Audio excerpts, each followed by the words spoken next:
Blog Talk Radio. And so it came to pass that the first to last was the first. And so it came to pass. Okay.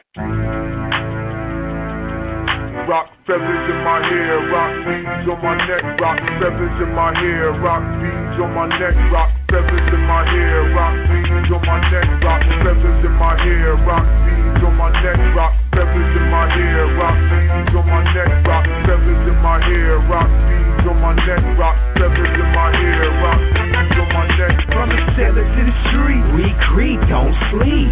Do the chance, listen medicine. From the cellar to the street, we creep, don't sleep. Watch the time, blink your eyes, she mine. From the cellar to the street, we creep, don't sleep. Do the chance, listen medicine. From the cellar to the street, we creep, don't sleep. Watch the time, blink your eyes, she mine. When I get up in the morning, I open my eyes wide on it. Thinking about that show, I go phone, hold that night for voting. These rappers be so boring. On they whole style I'm snowing. I put careers on to rest while A2 is pouring. Just like Heru be soaring. Up in the sky, I be that more. Bring that roar, straight up through a dive. Shorties are hypnotized. While touching they die. They can't believe they eyes. Kundalini ride. The one you want to be. My brother is he. Got that kind of put you over so you need to see. But if not, don't get mad cause the style ain't hot. These princes never stop. Always ready about that cop.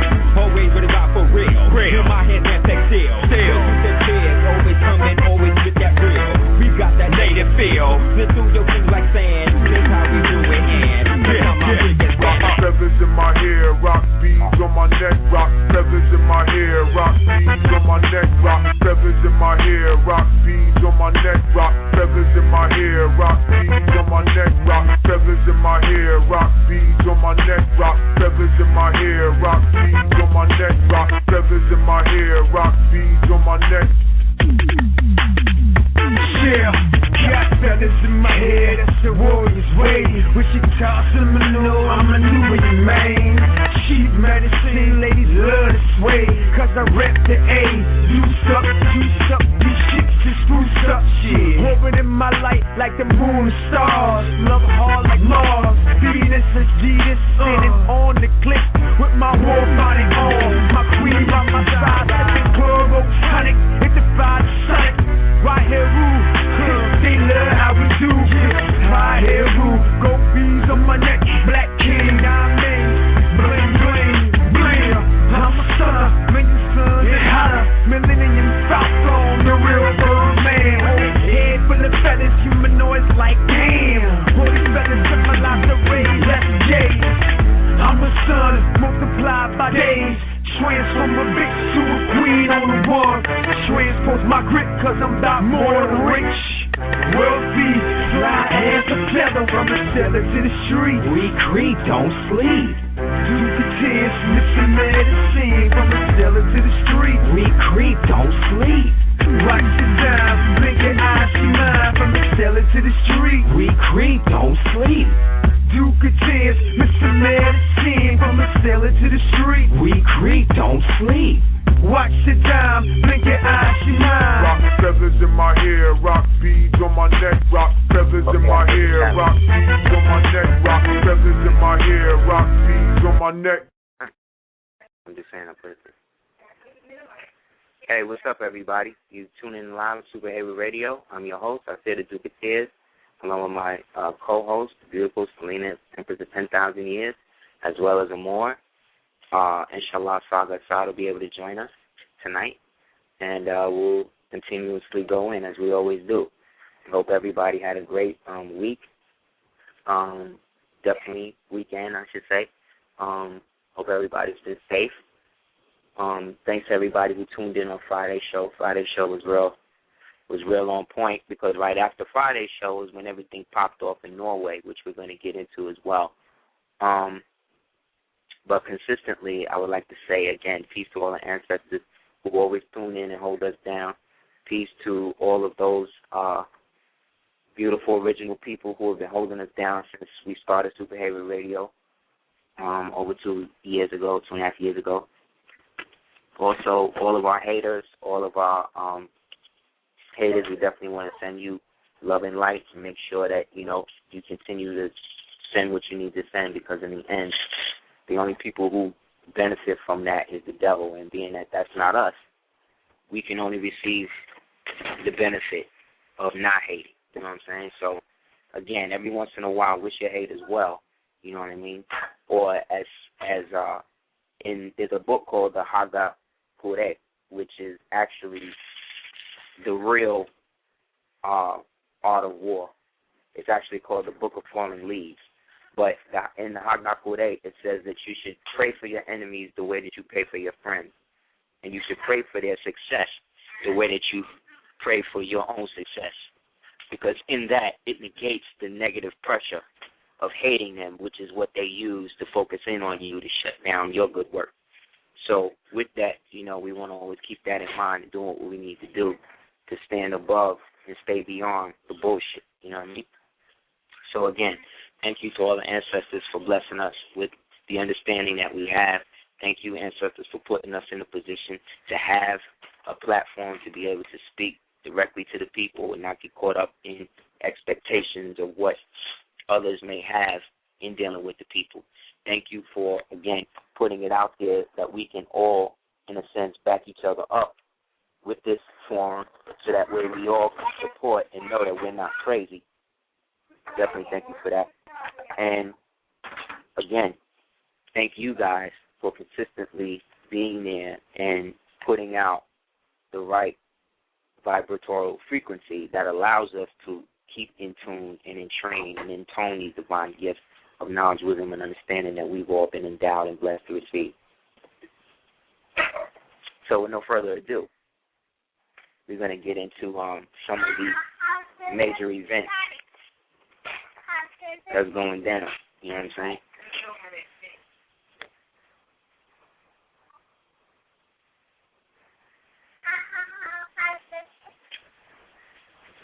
Okay, so yeah, so we're going to start. Just let me get them on the scissors.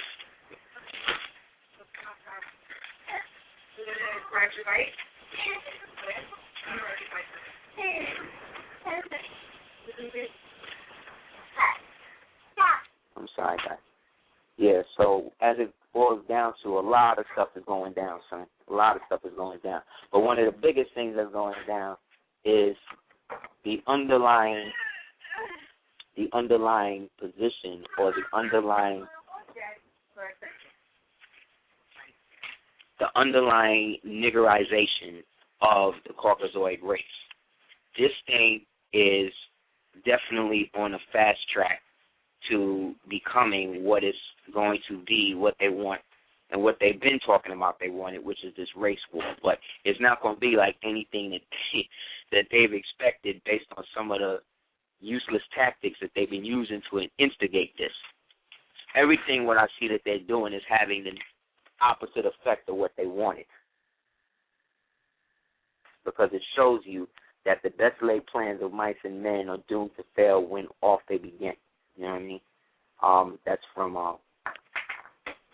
one of the sonnets, what they call the dark sonnets of Shakespeare. But essentially, the niggerization of the white race actually began during the time of what we refer to as integration.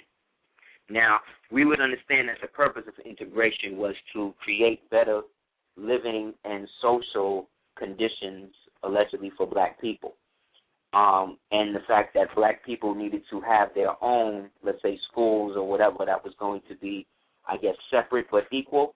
Well, that was under Jim Crow, the separate but equal stuff. Now it's kind of aligned itself to a greater understanding in the sense that after Brown versus Board of Education, Thurgood Marshall basically moved up. Now, Thurgood Marshall, again, we know that he was Boule. Everybody knows that. So it's nothing really to say in terms of what motivation is, because just because certain people are in the Boule, it does not necessarily mean that they agree with all of the tenets and stuff that goes along with being a part of that organization. However, if you are a part of that organization, in the end, you got to toe the line and do what you're supposed to do. So essentially, after that, Thurgood Marshall, the idea at the time, people don't realize is that this destruction happened, let's say, after Black Wall Street. After the destruction of Black Wall Street, the economic underground that existed in Black America basically had been fractured into, let's say, the western side, the middle of the country, and let's say the eastern seaboard. So those communities that were dependent upon the underground economy that existed during Black Wall Street and the other times or whatever, they still existed, but they created a situation now where they would perpetually have had to now create a society that would be fully integrated, that would then have everybody basically on the same page. Now, to do that, they first needed to get rid of us being self-sufficient and self-dependent, okay? The word independent does not mean you're doing things by yourself. The word independent is actually the opposite, because the positive, I-N, equates you being inside of something. So anytime you have something I-N, that means you're in it. So if you're independent, that means that you're not dependent. That means that you're totally dependent on somebody else who's in it with you.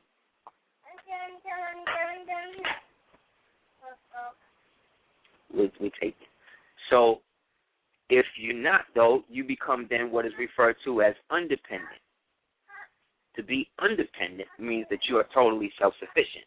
But you don't even need to say that, because self-sufficient or self-sufficiency trumps all of that. When we are self-sufficient, these people do not have a working society. When we are totally, let's say, trying to just do us, their society falters. You understand? At the time of the destruction of Black Wall Street, you got to really do the knowledge to it, man. The economic outlook of white America was totally bleak. It was non-existent. These people was getting washed away by the Dust Bowl. They was getting they ass kicked in World War I. They was basically just starting to go through the growing pains of the Federal Reserve, so the ultimately bankrupting of the city. You had just come out of, all of the shit that happened in the Roaring 20s and all of that up until now, the 50s, which is the power year, which is the truth decade. So that was a decade that was decided that they would use to be the first decade of integration. In the interim of that, on the integration of that, they created a system now in which they had to perpetually keep themselves at the top. So to do that,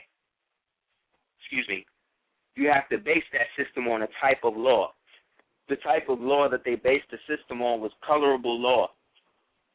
That's why for you to be a black man or black woman in the system, you had to be integrated into it as a color. You had to either black, white, or any of the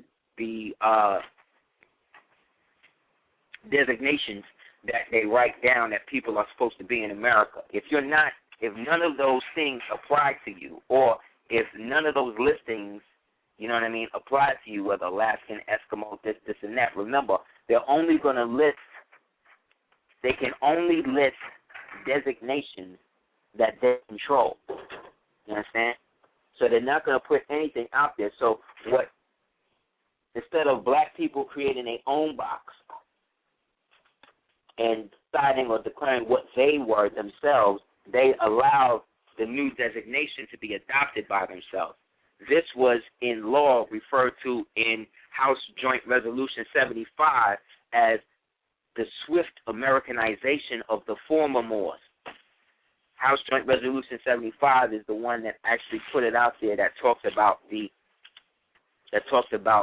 fact that we, as the conscious Moors, gave them a service by producing and allowing the former Moors, those Moors that did not want to be a part of the new society, we allowed them still to be integrated, even though they were our people and not theirs. Once they were integrated in that society, we then had to become the colors. So this is when you go from being a Negro to all the other stuff. But what this also did was it created the segregation was actually meant or kept out there to keep, not to keep black people away from white people, but to keep white people away from black people. It was the opposite. Because when you look at all of the stories and all of the different books and all of the different TV shows that they done about this time period, you'll always see that the black people were more civilized than the white folk. In any movie you watch, it's like that. From Rosewood to all of these movies that they make, because they only make movies that depict you and I in it that take place either during slavery, colonial period, slavery period, or post-colonial period. You do not have a place in their world that does not span from the time that you were integrated in their society. So prior to integration, we had no textbooks, none of this shit that these niggas had, and our scores and everything was off the Richter. We didn't have a lot of money, but we had an economy that was consistent and that we supported each other with. The white man downgraded this economy by downgrading it and referring to it as the Chitlin Circuit. But when we hear the Chitlin Circuit, we think they're talking about, vaudeville or the minstrel or the minstrel situation that was going on. You know what I'm saying? But in actuality, it was not. It was actually about the economy that we had already established that transversed the entire country to the point that we was doing great while these white folks was basically starving. We had tech scores the national average. This is when Texas Instruments, the actual company, was created to start to create these textbooks to perpetuate this fictitious history that was now going to be given to us. Because up until that time, the history was only given to white folk and white kids, because white kids were the ones who had textbooks and night schools and all that shit for them to go into and build on. Black kids didn't have that. So what we had to do was work organically in things like reading, math, science, and the other things. You know what I'm saying? It wasn't until integration came that they started giving those books now that depicted us as apes and monkeys, and the fact that we are indigenous people. We are now reading about our history from the perspective of the conqueror, because up until that time, our history had been passed down to us through our grandparents and these people like that. So essentially, they basically redounded and doubled down on how we were going to be integrated in society, and then they integrated us into it through a deficit, meaning that we were actually better off without them. Black people were in a better situation and were more connected as a community when we were being discriminated against openly by the crackers. Once the discrimination became covert instead of overt, that's when everything started going downhill. Because now you had those of us that, even though we was on the outside of it now we have a vested interest into it, because now we have to perpetuate the society. We have to keep the society going. Why? Because we have been fighting for so long to have our own, instead of now having our own without being preyed upon by these same Luciferian Knights of Pythias, a.k.a. Ku Klux Klan. Now you have to basically integrate. So now the same people who was lynching your parents, lynching your grandparents, lynching your brother, your sister, whatever, now it's the same people now that you got to work with in open society that's still treating you inferior, that's still perpetuating the illusion of what we refer to, or what people refer to as white supremacy, or as Caucasoid dominance, or illegal Caucasoid dominance based upon the dissolution of our traditional Antiquo Republic. So based on all of that now, you had two things going on. You had all of these... Hold on. What happened? You all right?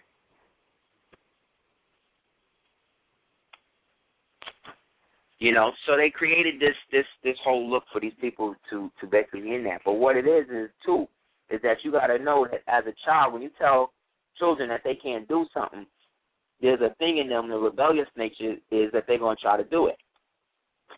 So when they were telling all these white girls and these white boys how deadly and how nasty black people was and this and that, it created a certain curiosity as well, though. This is also why they segregated to things like the Army and all of that stuff, because they worked so hard for 150 to 250 years from the time of 1791 to, let's say, 1945 to, let's say, 1955 to secure a world for themselves and a fictitious history to go along with it. But they can't have that if we're there, because we're the physical living representation of the lie that they have been perpetuating for their own people from the time that they incarnated on this planet. So the fact that we are still here is an anathema to them, meaning that it's a problem for them because they can't really reach the fullest level of their society if we're still here in it. So what they got to do is get us to amalgamate ourselves into it for them to make them feel more comfortable about shitting on us. So we, in a sense, give them the leeway to do so by seeking to get a job as opposed to starting our own business. Getting a loan instead of getting endowed by people in the community, having a patron to actually help you do what you're supposed to do. We had all of these things, but again, we traded that up. Well, we didn't, but representatives of our quote-unquote people traded that up during this period in which, again, the Boule, who was there to help into the facilitating of the integration into the country, into the new so-called corporatized America, they basically allow all of this stuff to go down and basically talked a lot of black people into doing shit that eventually turned out to put us in a greater detriment. Because once they integrated us into society, we could not be equal still in the society. We still have to be slaves in it. So we have to be regaled then to second-class citizens. Even though we were that, we were first-class citizens in our own society. Again, Elijah Muhammad never talked about voting. He never talked about integrating into the system. He never talked about endorsing a political candidate. He never talked about white people being allowed into the Nation of Islam. He never did that. Never. Who did that? His bitch-ass, boule-ass son, Wallace D. Fard, right? And the nigga they got in there now. But see, they got that shit so hooked up that if you disagree, we have in the black community now, based on the niggerization of the white race, that if you disagree with how this shit and how these people talk about it, or talk about how things went down, then you are somehow against black progress. But these are the niggas that's inviting Caucasian people there on Savior's Day. What kind of shit is that? But again, I'm not in that group, so technically I shouldn't care, right? No, I have to care because there's people within that group that are really good people that are being led to the Church of Scientology. You know what I'm saying? And who would have ever thought? Could you imagine somebody telling you that 2 years ago when Khalid Muhammad was alive? Could you imagine them talking about how they were going to merge with the Church of Scientology, or that Scientology is cool, but astrologers got to be killed? This, again, is an example of why a sovereign people cannot be sovereign if they still dealing with things like leaders. You understand? Black people are the only people on the planet that need a damn leader, somebody to speak for all of y'all. White folk don't do that. White folk lead their damn self. Chinese people lead their damn self. The only people in a similar boat to us are those people who are treated like us similarly throughout the world, and those are all of the original black people, whether it's the Moros in the Philippines, whether it's the Ainu in Japan, whether it's the Mountain Yards in China, whether it's the Dutch children in Brazil, whether it's the ghetto kids in the United States, whether it's the shanty kids in South Africa and everywhere else. Wherever you go, anywhere in the planet, to the oldest part of that place, you're going to find black people. Not brown people, not this, but black, original, Asiatic black people. You're going to find them there. Because when shit broke up and split up, some people just said, fuck civilization altogether. And they went straight back to the bush. Hence the Aborigines. So what did the white man do? He went into the Aboriginal communities and kidnapped children generationally. They just giving kids back now. They just apologizing for that now. And these are white folks in Australia. But you know, the white folks in Australia, they all descend from criminals. They all descend from pedophiles and killers and all this shit. because that was the penal colony for the British Empire under the British East India Company. So again, the separation created a sort of infatuation now in which these white chicks, white women or whatever, started going the Mandingo route. And then you have these black women who, for generations, had been, let's say, well, that's another thing we got to deal with, too, in the myth, if we're going to even talk about slavery in that sense. Slavery of the POWs, meaning the prisoners of war that went under the jurisdiction or under the designation of African slaves or whatever. Everybody got raped. It wasn't just the woman. The man got raped. The babies got raped. The grandmoms, the grandpops, everybody, the uncles, the aunts, everybody got it. Just as bad as everybody else. It wasn't a cakewalk for these house niggas either. Don't think it was. Don't believe everything you see in Roots, man. What happens, okay, if all the house niggas was light-skinned or whatever, then what happened when you had black plantation owners owning the slaves? Who was the house nigga then? There's so many books about this period that we're talking about that can actually show and prove why we are in the situation we're in. We are in it because we stopped relying on each other and started to want to integrate into something, into what Martin Luther King referred to as a burning house. But in the process, it created a situation where we started to create industries for ourselves. But the minute we started doing that, the industry started getting jacked from us, and then eventually the control gets wrested. One of these industries was the music industry. Again, the music industry was started by Jewish gangsters, meaning Jewish bootleggers who were bootlegging alcohol and moonshine and everything else. And then when they would go into the deep rural areas like that, they would hear these black people in what they called the blind pigs at the time. A blind pig is like a juke joint, a legal juke joint. And they would be singing and all of that. They had just perfected the recording technology through IBM that had just been sanctioned during World War I. So some of these Jews, Maya-Lansky, these niggas, brought it back to these communities and basically started recording these brothers and giving them no money. But in the process, an entire industry created that now influences the entire world.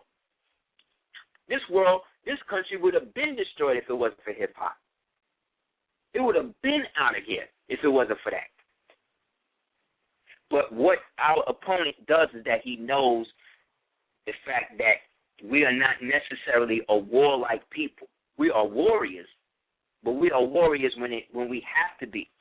We would rather be peaceful. We would rather be in a cycle where we're building on culture and things like that. We don't necessarily like to war with people.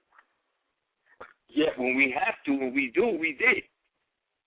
But again, through integration, by not keeping it real about the history and how and why we fell in this country, it also created a form of impotence in a lot of our quote-unquote warriors, men.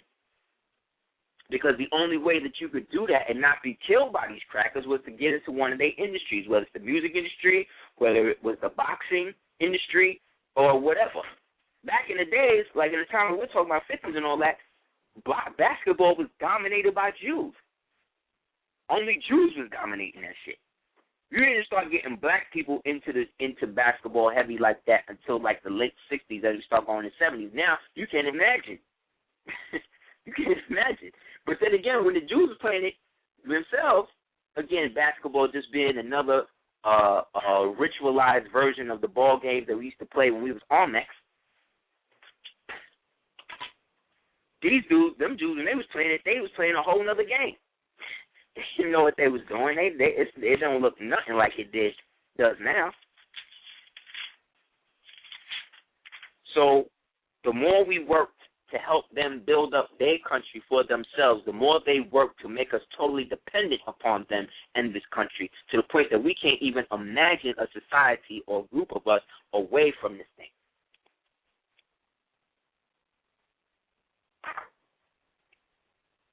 So through now the birth of the original deep Mississippi Delta blues, we bring it up now further into the birthing pangs of rock and roll. The three people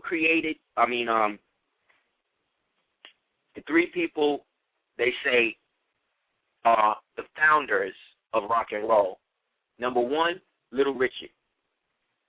He was the first one. Number two, Chuck Berry. He was the second one. Then they put a mixture of Chuck Berry and Little Richard together, and then they created Elvis. But Elvis is a direct descendant from Abraham Lincoln. When Elvis was born, he was born straight blonde hair, blue eye. Just the white side of the Lincoln family came out in him. They said that he was dyeing his hair jet black to the day he died, okay?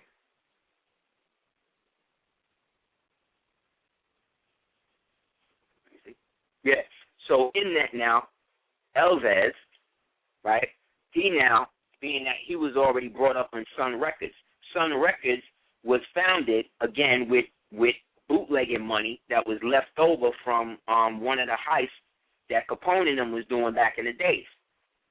They put it into, he got one of his Jew bankers or whatever to put it into a burgeoning record business, and this became Sun Records.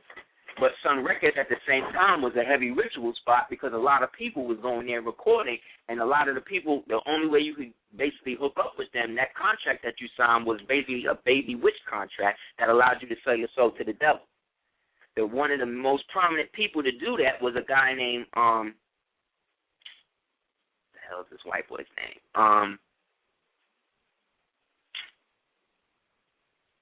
Goodness gracious, great balls of fire. I forget his name right now, but he married like a 15-year-old girl. And if you realize, recently in the news, there was another musician who's 55 and just married a 16-year-old girl.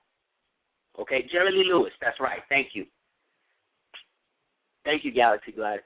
Yes, Jerry Lee Lewis. There's recordings of him talking about how he was going to go to hell because he sold his soul to the devil, and the music that he was making was there to mass possess the American populace and the people of the world. Now, the funny thing is that he had a session musician under him who used to play for him in the background and everything else. This session musician, though, was a black man, one of the only black men that could be up in there because he was also happened to be a 32nd degree Mason under the Prince Hall right. This guy's name was Larry Graham. This guy, Larry Graham, hooks up with a Rothschild chick. They have a baby. That baby grows up to be Drake. Okay? So when we talk about the negrization of the white race, we're also talking about this corporation of original people being predominantly within their own archetype. Because of the rock and roll era is what basically created the era also where they was doing a concoline and all that type of shit, where you had to have the process and the perm and the hair falling in your face when you're singing and all that shit. Same way niggas are doing now. Same way black people is going on it right now is the same way. You know what I'm saying? So, specifically, this has created or laid the groundwork for eventually for us to create some form of rebel music to get out of it. We did it with reggae, but they was able to get Bob after rock and roll was established. When you look at early interviews of the Rolling Stones and the Beatles and shit, them niggas thought they was playing blues. They didn't know that was rock and roll until somebody in MI5 told them that it was rock and roll.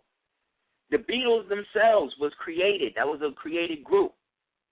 But in the beginning, there was 5 of them, and it was a black man. I forget his name right now, though.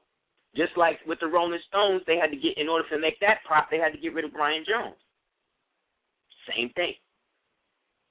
So essentially, like I said, Elvis, you know what I'm saying? They were creating a system in which they could perpetually allow us as original people to become more and more comfortable by using things like music as a means to bridge us and bring us all together. But when we were coming together when all of these black artists was getting fucked out of their publishing, when their royalties was getting stripped away, when they was being forced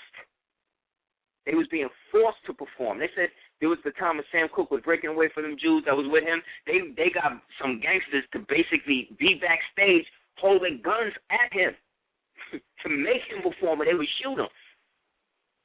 You understand? Not every time that you see these black people endorsing these white people back in the day, they did that shit because they wanted to. Don't believe that, man. You know what I mean? Them niggas was under pressure, son. Some of them people was under real pressure. See what they did to Donny Hathaway? They threw him out the window. See what they did to Marvin Gaye? They shot him and then blamed it on his pops. These people are relentless. You understand? But as we move ahead now into the 80s now, to the late 70s, disco come out, you know what I'm saying? All the other shit start coming out. All of this is doing is breaking down the social barriers that existed to make us more and more a part of American mainstream. And then in the late 70s is when you start seeing these TV shows and stuff with black people. Even though, you know, Good Times and all that, we're always in a derogatory or stereotypical position. At one time, there was no black people on TV other than Amos and Andy. And in the beginning, them niggas was white. You know what I'm saying? They was black-facing it, them people. So by the 70s now, there's this whole big resurgence of us now as original people becoming more and more, let's say, independent. But the female feminist movement came out and told a black woman that you could get more money from the state if you don't claim this black man. Or we will give you more credibility, more work, more this, more that, if you allow us to be the head of your family. So look at the movie Claudine with James Earl Jones and Diana Washington. Both two original people, two actors. He married in real life. He married to a white woman. In real life, she married to a white man. But they playing two ghetto people together in this movie Claudine, all about her having to hide her children and the fact that she got a man from the welfare ACS people who always come in and checking up on her. So she got to hide the toaster, she got to hide the stove, she got to hide this, she got to hide that, just to make this white woman all right. You see? The same thing that's going on today. Again, Planned Parenthood, all of this stuff. Social Security, none of this shit existed 80 years ago. None of this stuff existed all of these years ago. So now we're in this situation, here it is, we're really falling under the spell, so the Creator allows us to create, or we create through the Creator, hip-hop. Because all of the gangs that was such a problem in the 70s came out of all of the black people who had rebelled and burned America down during the mid and late 60s. So now all of them now who was ready to prime to take the country, ready to take it all back or whatever, all these niggas got jobs and became social workers, and then the social services connection to the society was created, which was a program established and created originally by the Black Panthers. So now the mode of integration has become so seasoned and so direct that black people don't even know. They don't even realize. So it's like, fuck it. We done burned down our neighborhoods because we thought we was going to take the country back, but these niggas ain't giving us jobs. So now we have to become part of the establishment as well. How can we, in 2011, as original people who grew up under Public Enemy, grew up under Rakim, grew up under all of these things, grew up under Rodney King, all this police brutality, you think this is stopping niggas, black men, black women from becoming pigs? No. There's more black people becoming police. And not to police our neighborhood with equality, but because they have given up. We don't have, niggas ain't joining these organizations to be spooked and sat by the door anymore, so let's not fool ourselves. They're not doing that. They're doing that to basically be the best people in this society that they can be, so that way they can show whoever it is, the powers that be, that they hate themselves enough to not only kill themselves, but to perpetuate a fictitious reality in which somehow we will be fully integrated into America. As if that would ever happen. That will never happen under the present circumstances. Because there's a lot of black people, original black people.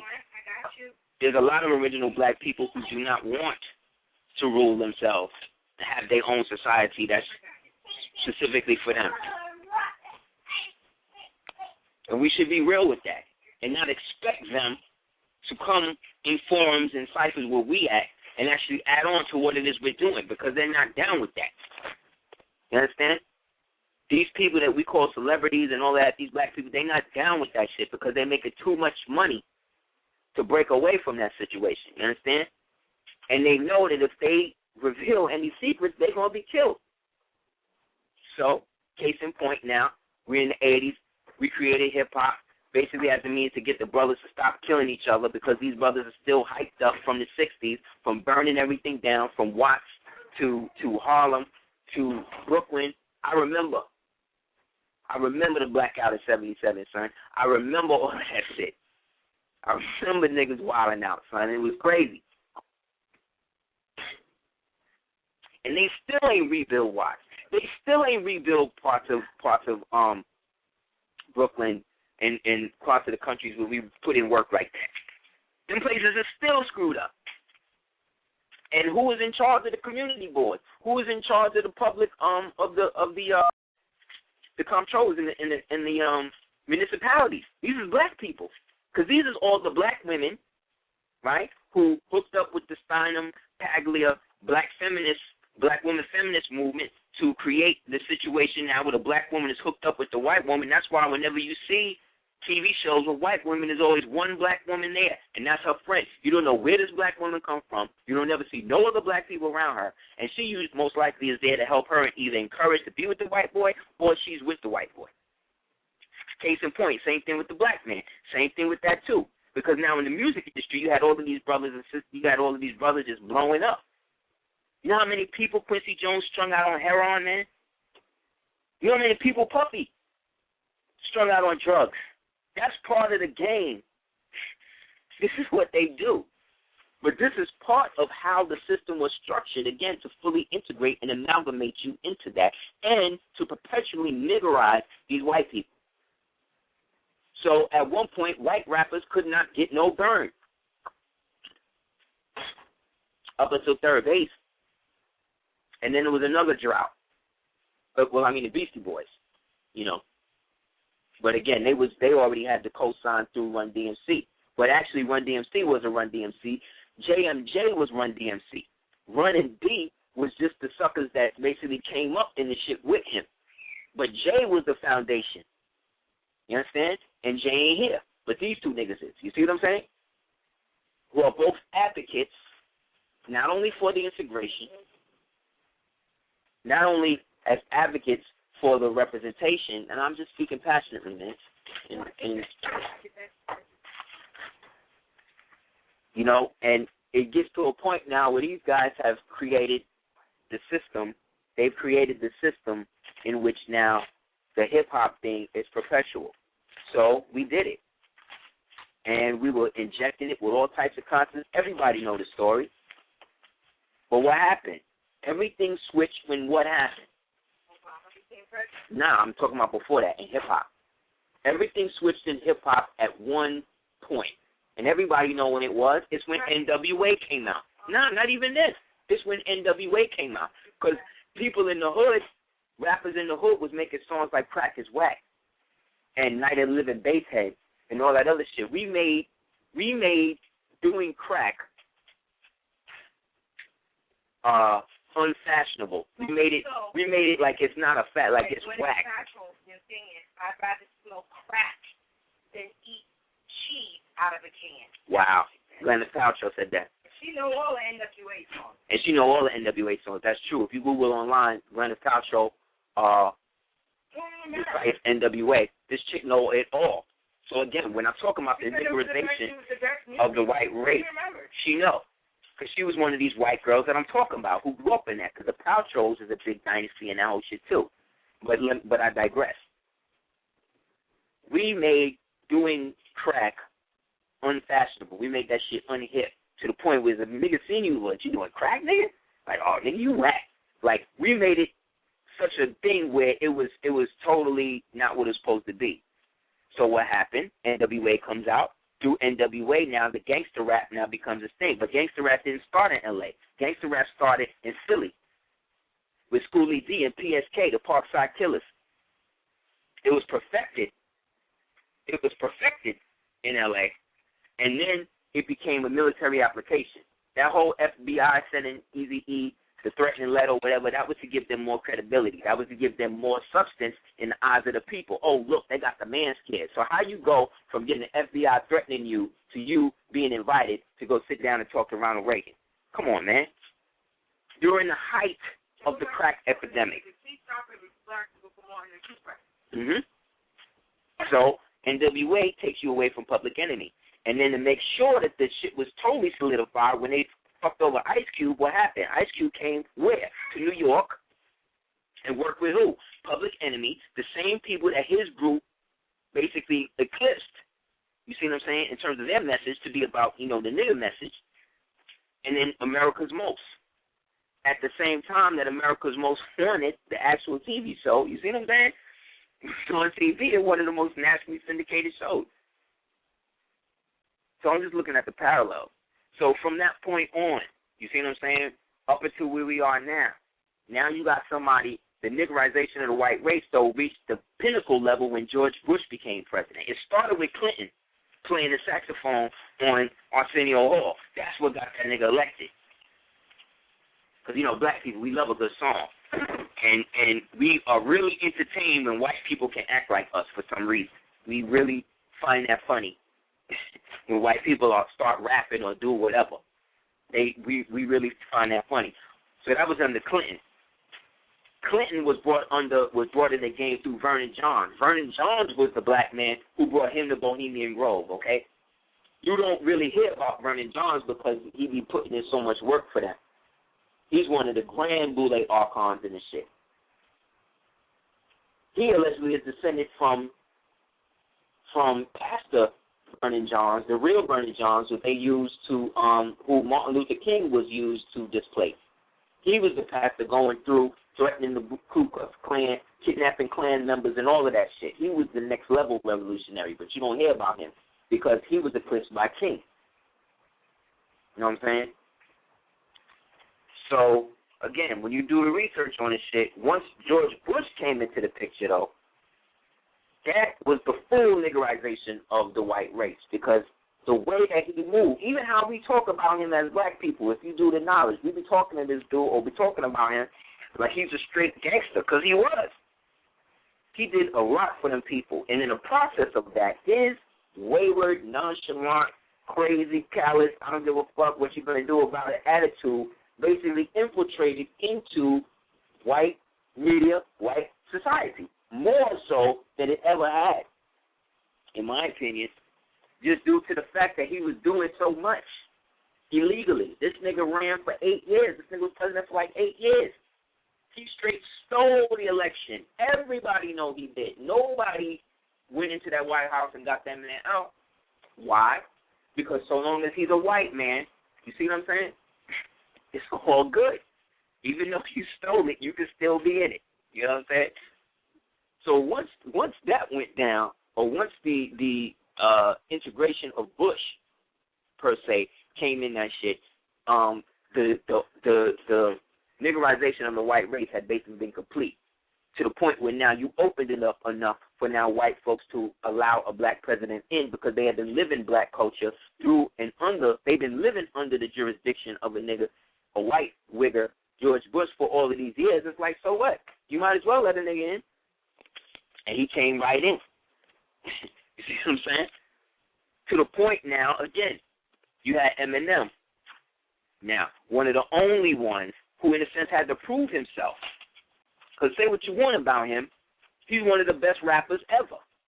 He's not the best rapper, but what made him dope to us was the fact that he could go in and reveal all of the secrets of white America and how he was raised in his music.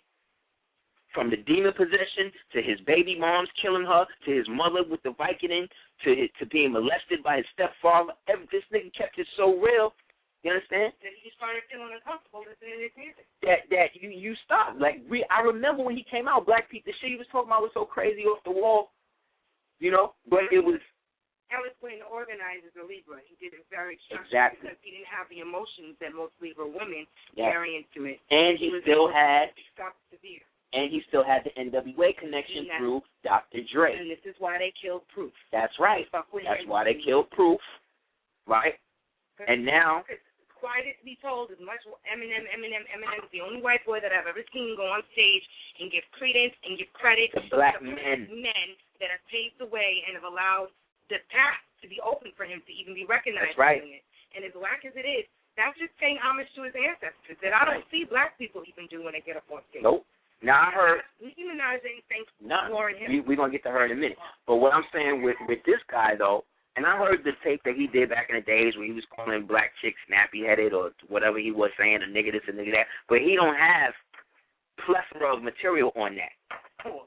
Eminem. Yeah. And he don't I'm not with black women. Not only that. And that's what I appreciate about him. And I'm not going to say that what this nigga did at 15 is who this nigga is now. What I am saying is the fact that regardless to who or what, now that he is in the position that he is in, would you like now that he is in the position that he is in, you don't hear him making records about nigga. You don't hear him using the word nigga at all. You hear the niggas around him saying the nigga, but you don't hear him saying that because he know his place. He know his boundary. He know the sword that's been put at the upper part of his head that if he revealed any of the secrets given to him, his head would be taken by the sword. When he was trying to get out the game, they killed Proof. Showing Proof, they did a video in which Proof got killed, shot, that was basically happened a year before to the day that Proof was actually shot. But then from there now, he was able to hook back up with Royce. He was able to hook up with Royce now, and now they come back out under Bad Meets Evil. A little bit. I like it. You know? So here we go. Now, white people feel so totally comfortable now in terms of representing hip-hop culture to the point where these crackers is the ones that's out here trying to do the most hardcore 80s sounding hip-hop that you would ever hear. And then what we are doing, we're trying to do music. We're trying to be rock stars. We're trying to be everything. Well, not us, but black folk mainstream, Lil Wayne, rock shit, all that. They trying to be everything that these white boys doing, right? So you have the niggerization of the so-called Caucasian, right? And then you have the deniggerization of the so-called original man after he has already been beat down. So now you can't even own hip-hop. You can't even have that. So 10, 20 years from now, when they talk about female rappers, they're going to be talking about Craig Sean and D Nasty, who are now on MTV. I never even heard of these chicks until last week. The white girl mob. I haven't heard of these chicks till last week when they started talking about the nigga shit. Now they on MTV. MTV was like, we're playing you last night. But let me do a record about the white man being the devil and see if I get on MTV. Let me do a record about that. Talking about, the white man the devil. Like, yeah, them niggas are devils. Like, let me do a video like that. No, they ain't going to put me on there. But I'm not talking about whether or not all music is ours. That's not what I'm talking about. I'm talking about the military application of music, the subliminal psychological effects that it has on the people, and the military application as a means of mind control to dissociate people from their own natural rhythm. What? When did all of these white girls start having ass? When did that start? And when did all these black girls start having flat asses? When did that start? Am I the only one seeing it? I hope not. You know what I'm saying? Because, again, 10 years from now, 5 years from now, they're going to look back on female rappers, and they're going to compare, okay, Nicki Minaj was out as the black girl, but she's a Barbie. How is it that the black girl is the Barbie and the white girl is the nigga? What is up with that? Speaking of Barbie, let's talk about Elliot Handler. Elliot Handler was the founder of Mattel Toys. Mattel Toys and Elliot Handler was a protege or slave of a guy named Dr. Green. Dr. Green's real name was Dr. Joseph Mengele. Joseph Mengele and Dr. Green and Elliot Handler used to hang out with another dude who used to mind control blonde-haired, blue-eyed little girls, slaves, and turn them into sex slaves.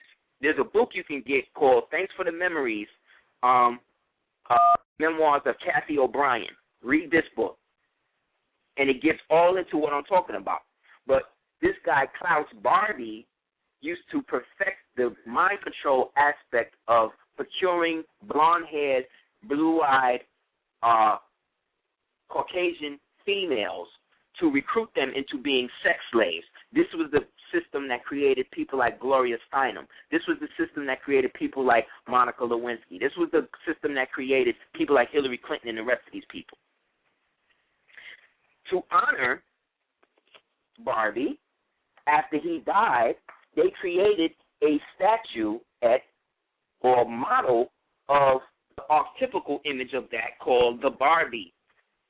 That became the archetypical image that would be used to entrain little girls to want to have blonde hair and blue eyes and straight hair and light skin to this day. So it's very interesting now at the time that this chick, Nicki Minaj, is going, is blowing up or whatever by calling herself a Barbie, by calling herself a porcelain doll, basically by calling herself an inanimate object. Then the Caucasian girl now is basically stepping into her spot. So the music that Nicki used to do, Krayshaw and V Nasty doing now. But again, these chicks, well, I don't want to say the other white girl, but they're calling themselves the white girl mob. Then when you go online and you look at these chicks, they got a black bitch behind them co-signing it. Just like they got a nigga in the video. Because what's going on is that these white girls, these type of hood rat white chicks, want these to be the chicks to replace you, black woman, in the hood. They grafting them and cloning them to be able to sit in the stairwell and smoke blunts with the black man and hold the burner for him and put the crack in the shoe and everything else. They trying to step up to be that position.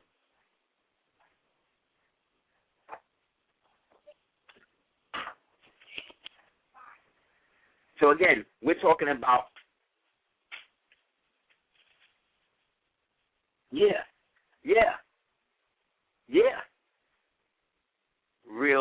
Real XT, yeah. He a doll named Barbie in the image of his daughter. Yes, because his daughter was one of the subjects of Mengele that they used to have sex with, because this dude, Elliot Handler, is an ex-Nazi who got out during Operation Paperclip through the rat lines at the Vatican, through the Vatican.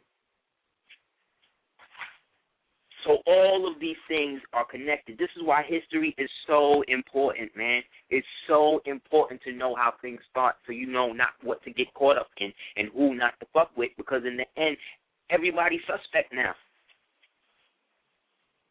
So to show and prove how the niggerization of the white race has now reached the level of a crescendo, we have the first Caucasian Freemason terrorist to blow up a bunch of other blonde-haired, blue-eyed Caucasian people, to the point, but this happens a week after Homeland Security put out an edict that said that the new terrorists that they need to look out for are white male Americans and white male Europeans. So therefore, the new terrorist is the white man. The niggerization of the white race is complete. They have turned them now into the killers, and to circumvent it, just to get the thumbprint on it, they create this false flag device to have this dude, Anders Behring, right, who look exactly like the niggas from WikiLeaks, the other patsy they created, the other Freemason they created, 32nd degree. So now this is a thing at Masons too, and it's ill because on Friday we had a whole dissertation about Masonry and Freemasonry and the fact that it was really created to civilize the devil. So if you're undergoing that, you have to respect and understand the fact that there's a part of you that's civilizing the devil within yourself. Whereas if you didn't have that degree of devildom on you, you would just stand in the square as a Moor. Because Mason means son of a Moor. So if you were naturally born on the square as a Moor, why would you then study 35 to 50 years to be something that you naturally are?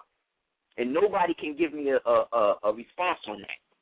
What niggas tell me is the opposite. Oh, well, that's because you ain't never go through the degree and you ain't go through the ritual. The degree is based on the vertebrae. The vertebrae got 32 chambers on it.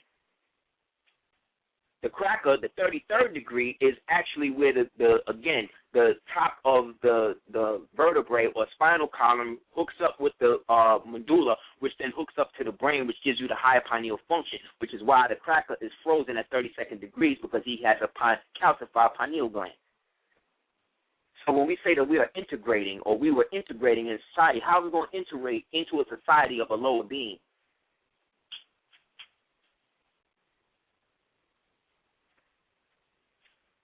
So case in point, like I said, they done niggerized the white people to the point now where they got their first, what you call them, Freemasonic serial killer, Freemasonic terrorist bomber, suicide bomber, right? Who look exactly like the other dude from the WikiLeaks thing. And we know that dude was set up CIA, same way this dude was set up.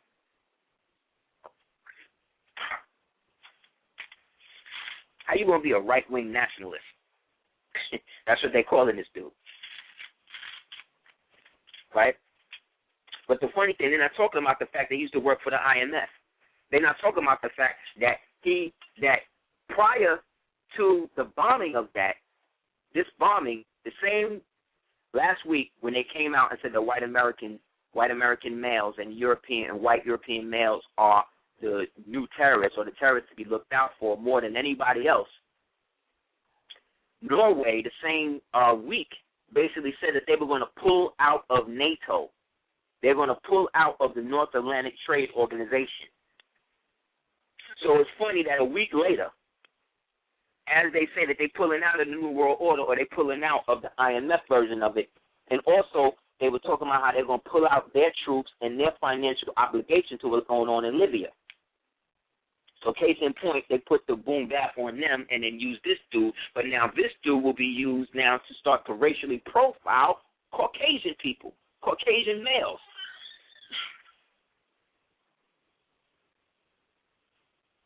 Yeah. So the poor white trash and everything else that's going on, it's over for them. You know what I'm saying? Because they own people that declared them to be the enemy now. And that's cool. In the sense that now they're showing you that it was never really even about your race to them. They are trying to enslave everyone. The people who happen to do it just happen to be predominantly Caucasian. But they enslaving their own people to false senses of superiority. You know? So case in point now, you know, as we put the bow in that, as we brought it through the history into now, this is why it's so hard for black organizations to have their own footing and to be totally autonomous. Understand? Because a lot of these black groups, again, Nation of Islam got money from Libya. They got money from Gaddafi. Gaddafi, I ain't singing his praises too much, just for the fact that he's a known pedophile too. He was hooked up with David Berg, who set up the Children of God, who dealt with holy prostitution of children, who Rose McGowan, Joaquin Phoenix, Justin Timberlake, a lot of these people grew up in that cult. That's in Hollywood right now. Mila Kunis, all of these people. Mind control.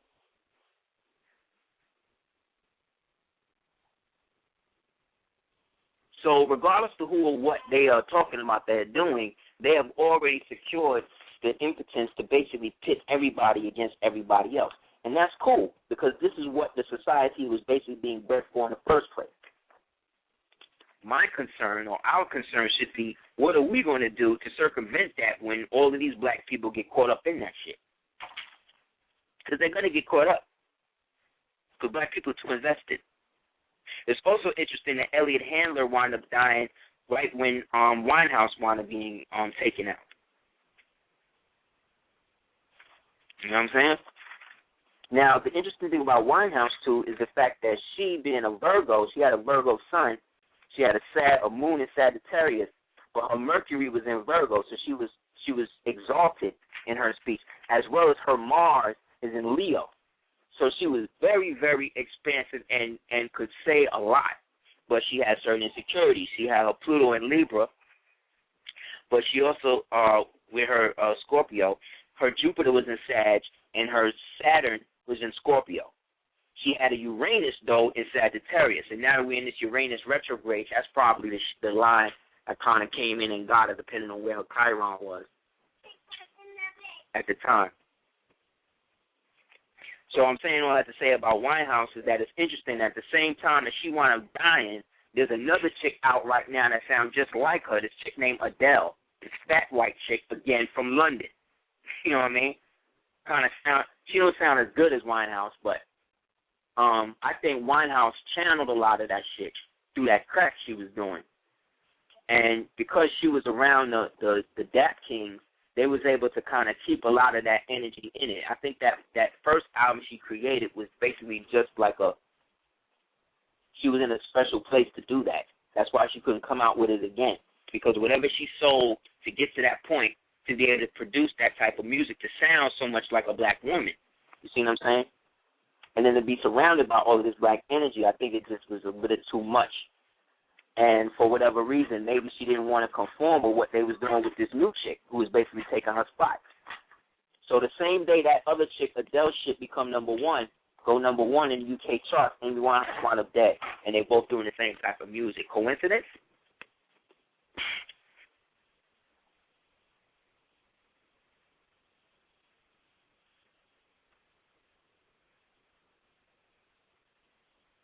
You know what I'm saying?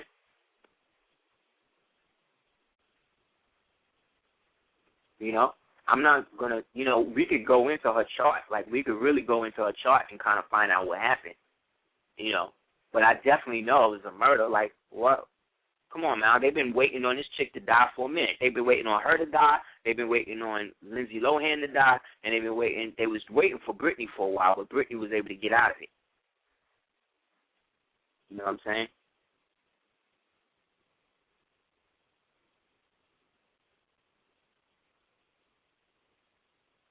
Nah, man, they don't have a means to be able to do that.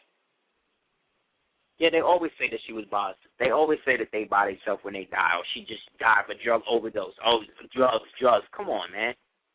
Come on, man. When have you ever heard of anybody dying from an overdose of crack?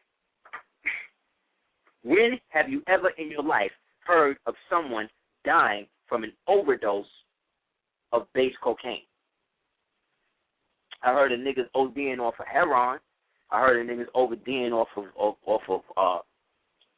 overdosing off of like barbiturates, you know, Oxycontin and all that. But when have you ever heard, as much as crack has been, as many crackheads as you've seen in your life, when is the last time you saw or heard about a crackhead dying off of crack?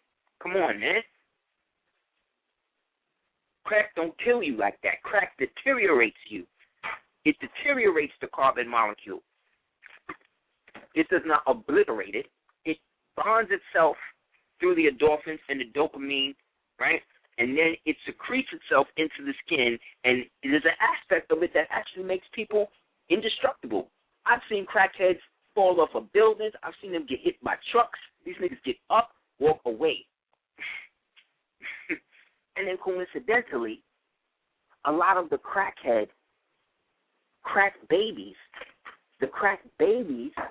right now are the ones, babies who are diagnosed with crack, and then they monitor them as they grow older up into middle school. The crack babies are the ones of the minority, quote-unquote minority people. The crack babies are the ones having the highest test scores. They're the ones getting into Harvard and all that type of shit.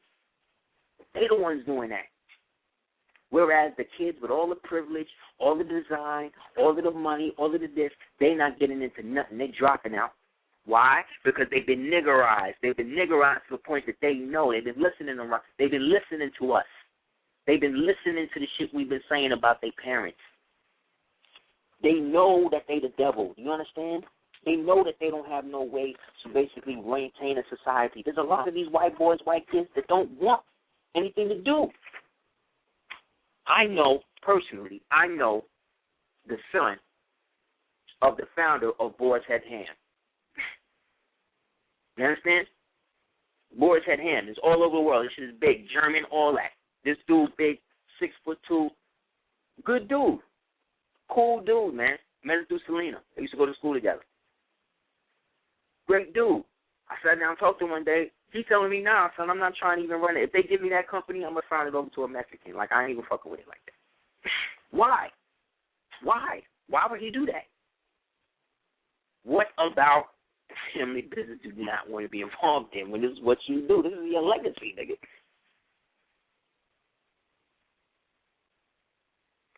But again, the same way you have this chick, these white rappers now going to start talking about nigga, because it's going to get worse. You're going to get more white rappers now talk about nigga, because they know that now they know that there's certain black people that's offended by it. So what they're going to do is they're going to promote more white niggas. Now you're going to get a white man to come out and start talking about nigga. Then you're going to get a couple more white rappers or whatever. And then these going to be the new hardcore underground wiggers that are basically going to be the ones who have the got the pass now to just say nigga whenever they want. And these niggers, these rappers, are going to let them do it. Because they don't give a fuck, because they don't have no integrity. All they care about is money. Every record that these people make is about money, and that's it.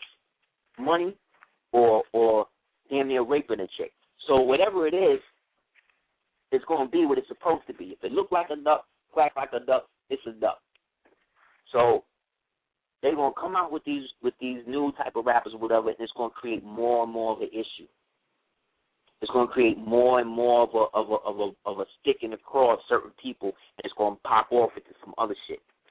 And they're going to use that to lock down white rappers, white hip-hoppers, and black hip-hoppers. They don't give a damn. They're just using this as, a military applicated strategy that's working. And what's going to happen to people like this chick, this white girl mob, these bitches are going to get married. They're going to shave off all of that. They're going to get laser removal for the tattoos. They're going to stop smoking the weed. They're going to fucking cut their hair, let it grow blonde and everything, put on a dress, and marry an investment banker or something, and start the cycle all over again. But Nicki Minaj, you can't do that.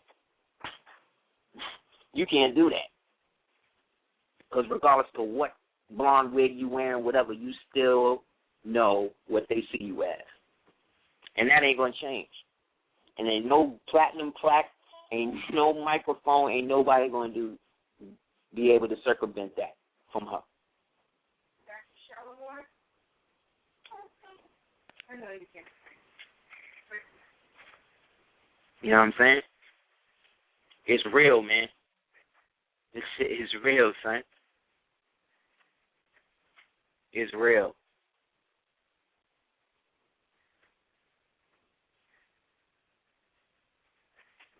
Nah, son. We going in, man. And in the end,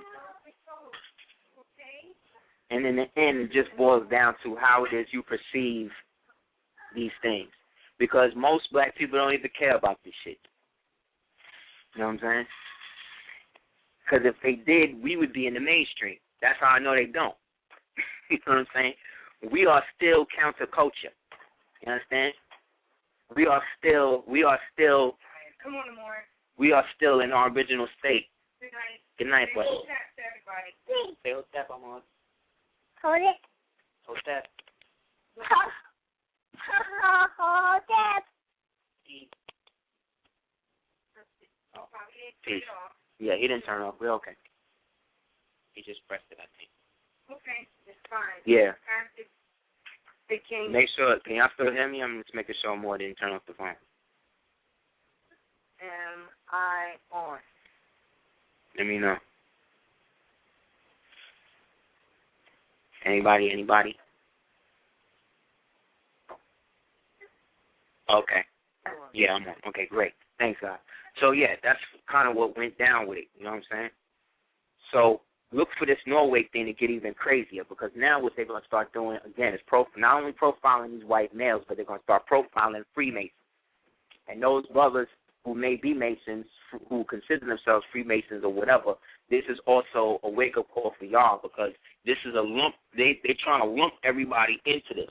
They're trying to get all their ducks in a row. They're trying to get all the occult people, all the metaphysical people, the Masons, the Moors, the this ones and that one, all based on your affiliations. Because remember, one of the first pretenses in the rule in terms of, fidelity, fraternity, you got to absolve that white Masonic brother. You see what happened in Rosewood, and that was a mythic portrayal, but still accurate. that when you uphold the secret of a brother Mason, you got to do that.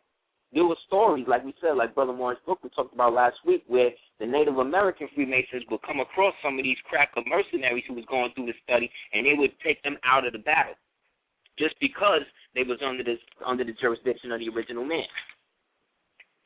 So that means that that's still your brother. When you go through them oaths and shit, these white boys become your brother. Whether you want to acknowledge them or that or not is not. I'm not even talking about that. I'm just talking about what is. That's your brother. You know what I'm saying? So you got to look out for that nigga. Whereas as me, as claiming more and just being that, I'm of the side of the family that did not agree with the experiment, that did not agree with uplifting and upgrading these people into a level in which they could be in. People don't know. During the First Council of Nicaea, in which the Christianity and the white Jesus was being created for these crackers to follow as their own God, there was a black man who was the head of the church at the time. Constantine, okay, he was the emperor, but he wasn't the head of the church. The head of the church was Miltiades, and that was a black man. Jet black man, too. And he wasn't even with it. But, you know, there's a lot to deal with when it comes to that type of stuff. But I digress again. So look out for the false flag thing popping off with these white males. They're really about to go stupid with them. Then the Rupert Murdoch thing, if we're doing an honest today, that's just dealing with something a little different. Actually, you know what? I'll go into that real quick. That's really about his publishing company and the fact that they were basically he loaned out his company to a division of MI5 to spy on a lot of the European celebrities and American celebrities that have European ties, as well as the fact that he was basically doing what they was doing in Watergate, the same type of thing. But on top of all of that, though, this dude Murdoch descends from a Moorish family called the Murdochs. When you go to what they call Burke's Peerage, and there's a book called Burke's Peerage. I think they got a website now. I'm not sure.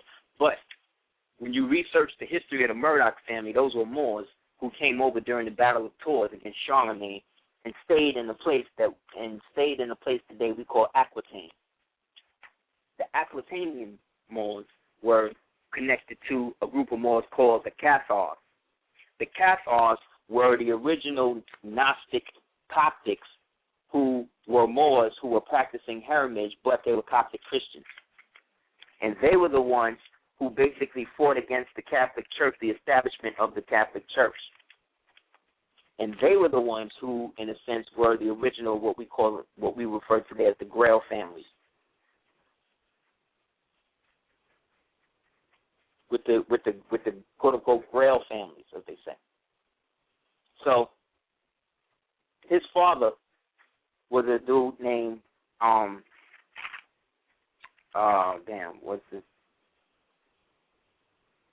His father was a dude named Keith Arthur Murdoch. And again, the Murdochs, when they were black, again, were original. But the thing about these people is that Aquitaine also became the haven for the Templars, who were Morisco and Caucasian mercenaries who had been raised up through Freemasonry by the Moors and had been given power over Jerusalem to seal the breach. But then after the white, quote-unquote, Vatican was set up, they put a hit out on them. So they went underground, but at the same time that Desmoulins had the hit out on him, there was another pope who, after the whole killing of Desmoulins or whatever, another pope absolved them, meaning absolved the whole Templar thing against the charges of heresy and all the other shit. So basically what they did is they reinstated them. And they stayed in Scotland and moved over. So recently they came out with one of their operatives. One of their operatives is a dude named John Leibowitz. John Leibowitz is a dude named Jon Stewart on TV. And he allegedly was instrumental in helping then break the deal, make the deal with Obama that would basically, kind of put a debt freeze on, what these so-called IMF people was doing, so long as Obama agreed to participate in the ritual of, again, going on his show and kind of lampooning what was really going down, which, again, is all in the lines of Masonic ritual. This is what they do. They don't really live. They live when they're in their lodges. On the outside, everything is a ritual. So essentially, Murdoch, due to the fact that he allegedly has these ties with these people, is supposed to be putting out a book, or announced that a book was going to be coming out. That was basically going to talk about the fact that Obama, the president, is a direct descendant of Jesus Christ. This is the book that he's trying to come out with. But the thing is, they all, in terms of their little groups and their little orders and shit, they all have not agreed on who their Antichrist is going to be. You understand? So this brought him into a conflict with the rest of them. And so I think that his handlers was basically like, nah, we're going to have to shut this down, because we don't want to prematurely put out there that he descends from this dude, because then maybe the people catch wind of the fact that we've been trying to get this Antichrist thing popping, and maybe people will turn against him. And right now, he's the only linchpin holding the country together, just for the fact that black people is hoping that he do good. Our prayers for him is what's keeping this nigga in command, and he ain't doing shit for none of us, okay? But regardless of all that, this is the book that's allegedly coming out. There's another book that you can get called, what's the name of this book? I wrote it down.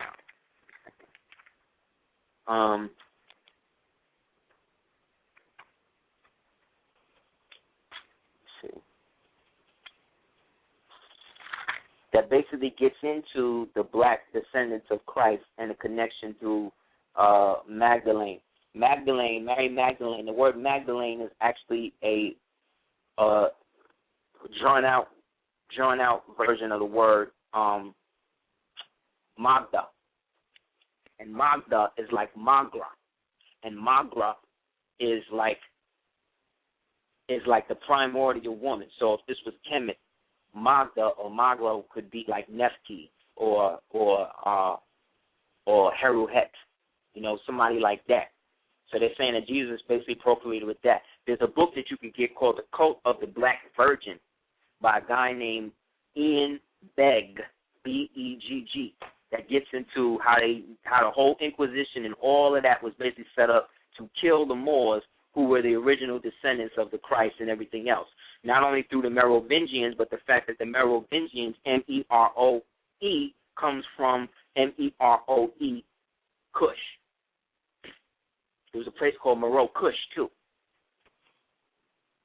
So, again, the name Moreau, Monroe, Monacan, Monocle, all of that means more, or black. So, that's that. So he, that's all with Aquitaine or whatever. And it's funny because a lot of his private funding comes from Aquitaine. Like a lot of his private banking, stuff like that, when you do the due diligence on it, is all resolving from Aquitaine. And that's one of the biggest Moorish centers of places that we went to after things started getting crazy. Aquitaine is in a part of Scotland, but there's in what was Gaul, which is now France. So his father Murdoch was a part of another thing called the Free Church of Scotland, and again that is another Moorish Masonic, Freemasonic, Celtic church founded back when we had a dominant say in the continent.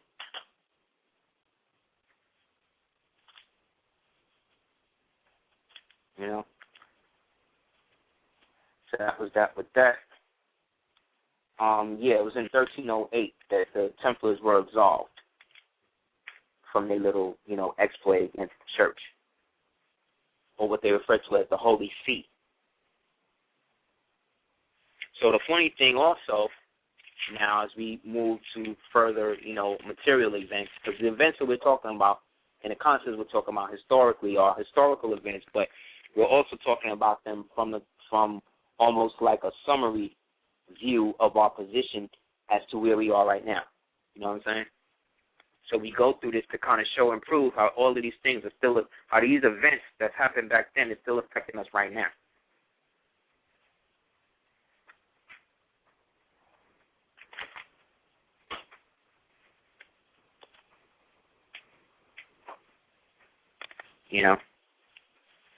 So Homeland Security is getting beat up monetarily through all the different lawsuits because the cybersecurity thing is not trying to allow an element of Homeland Security to come in and show you and deal with some of the sexual assault shit that's been going on with them.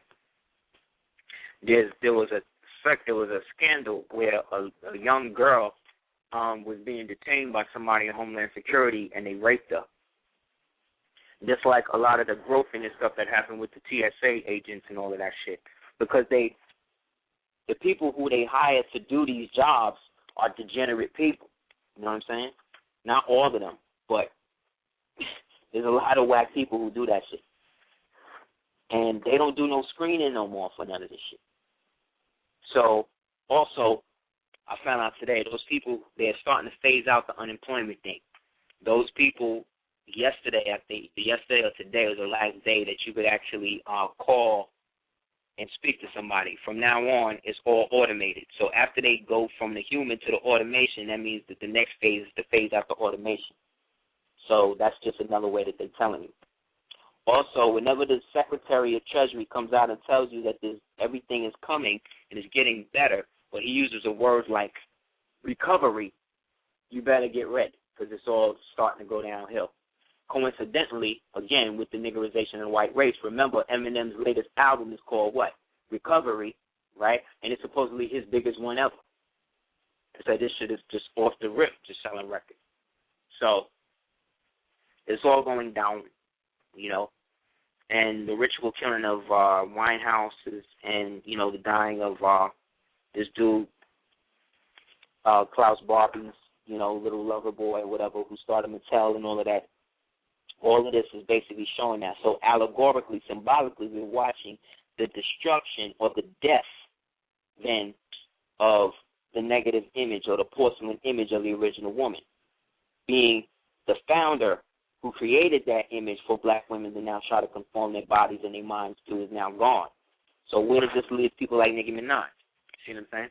Who has now patterned her entire life now, or her entire public life, on giving life to a dead concept. It's crazy.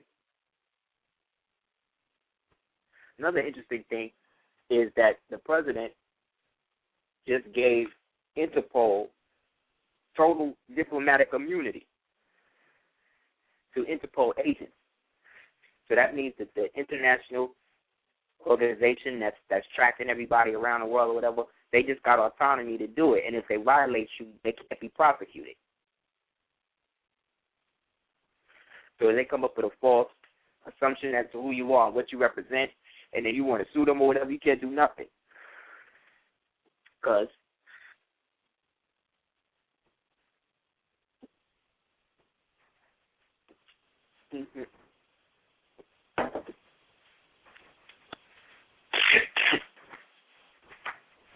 so the other thing is interesting, I found that they got a movie about to come out called Rise of the Planet of the Apes,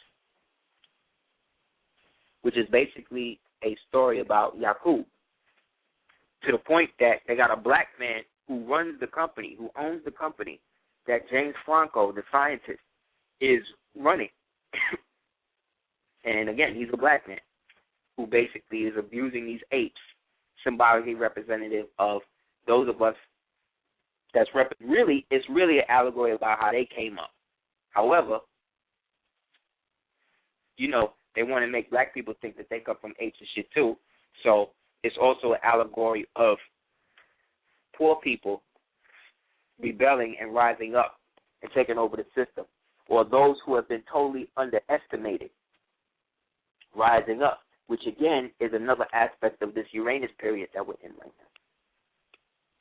You know, readjusting, changing, adapting to what's going on, being unique in your expression. This is the time when shit like that flourishes.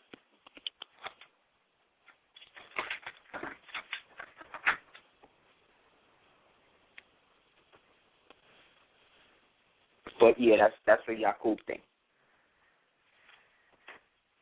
The other thing that's interesting is your man Clinton was on TV because, you know, he's still making his money off the Haiti thing and all of that.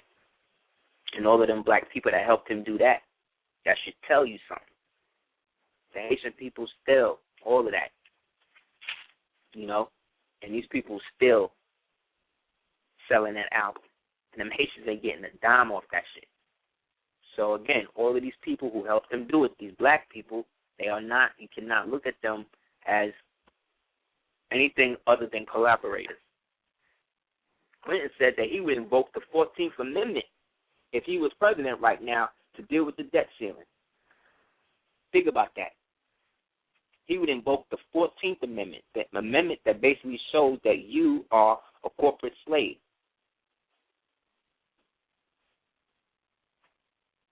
He didn't say nothing else. Funny thing is that after that was printed, a little while later, he put out like a detraction, like he was like saying that he was misquoted or whatever.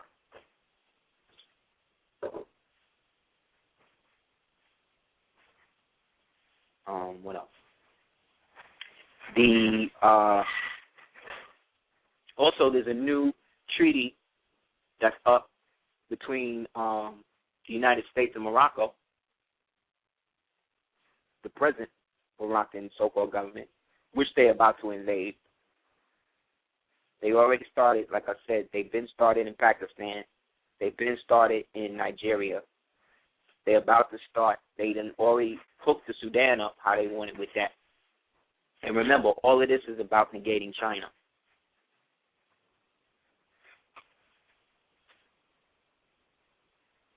I'm sorry. You know what I'm saying?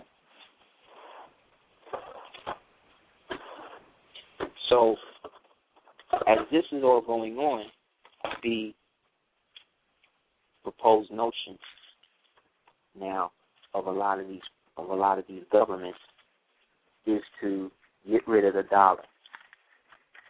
And so, because Greece is spoken of or is used as the basis of Western civilization, it's no coincidence then that Greece is basically about to be sold piecemeal to the EU. And then the EU will then sell the interest that it had in recuperating the debt cost of Greece up to the IMF, which then will be fostered and copied by the rest of the European countries that are going to follow in that. Spain next, France, you know what I'm saying? Like, it's pretty much a wrap. But, again, based on the intermittent conflict between the ruling powers, as they say now, between the News Corp thing and all of the other stuff, is that they don't really have an agreed-upon position other than ultimate extermination. You know what I'm saying? So, in an instance as this is the best time then for us to be able to cultivate who and what type of society we would like to see ourselves create or walk into, because this one is a wrap. Yet it's going to continue, because when you read, you know, the books of prophecy, the Bible and all that, it will tell you that there's going to be a 1,000-year reign within that. Now, I know a lot of Moors don't like the Bible and all of that, but I'm not talking about it as a Christian or any religious affiliation. I'm talking about it as a universal instruction book that has a lot of veiled allegories and active metaphors that can actuate things when you know how to interpret. So the 1,000-year reign of the devil is the 1,000-year Reich. It's the same thing. The thing about the Bible is that we read it in reverse. Revelation is actually the first and Genesis is the last. Because the last shall be first and the first shall be last. As above, so below. This is why, again, Noble Ali included Jesus in the Moorish Quran. And if we all respect the Moorish Quran as the black man's Quran,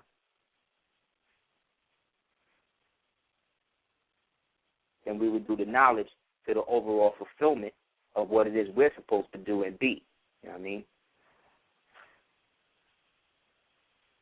So essentially, when Clinton said something like he would invoke the 14th Amendment, the word invoke, he didn't say he would use the 14th Amendment. He said he would invoke it, which means that he is talking about a magical inference, a magical application of bringing something into existence, which means, a sense, bringing in the spirit of what the 14th Amendment is and represents then and now as a means to help them deal with the debt.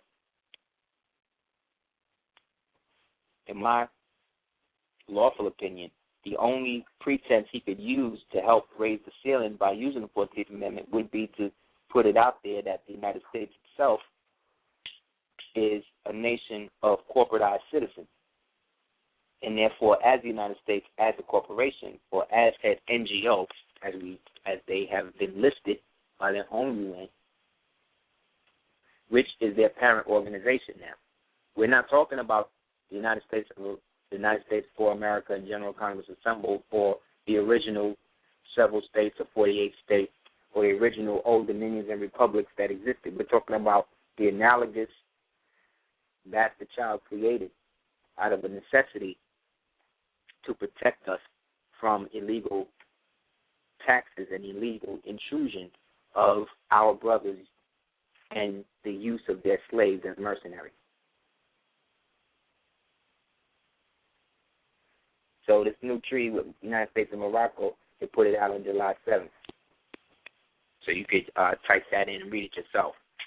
Come to your own conclusions, because it was a bullshit. Because that so-called Moroccan place over there, that's a kingdom. The same way the Saudi Arabian is a kingdom, which means that the people, that the Arab families at the head of those houses, those countries, are Jews.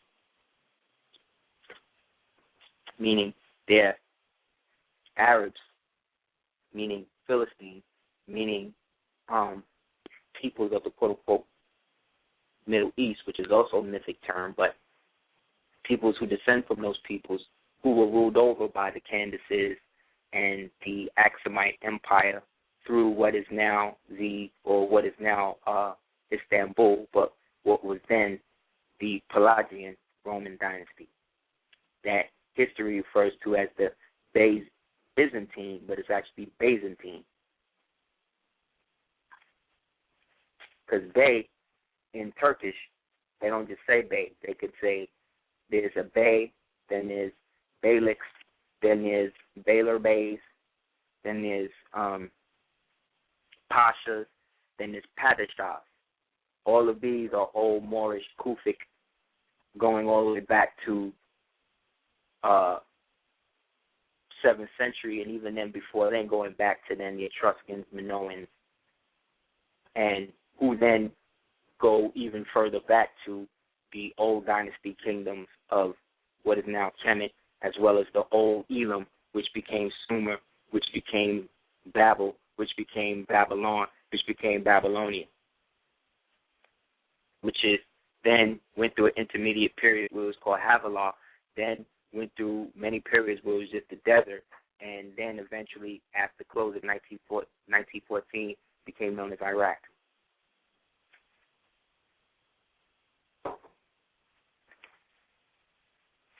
So they put out a report on quote-unquote race, and the fact that by 2030 or 2040, there's going to be that white people only represent 6% of the global population, and that original people and sub-Saharan African people will represent, 45%,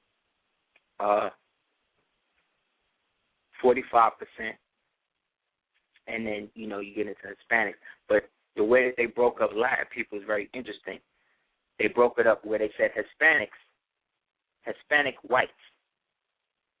Now, somebody who's Hispanic white would be like Gloria Estefan or Ben Richardson, who used to work for the president, as well as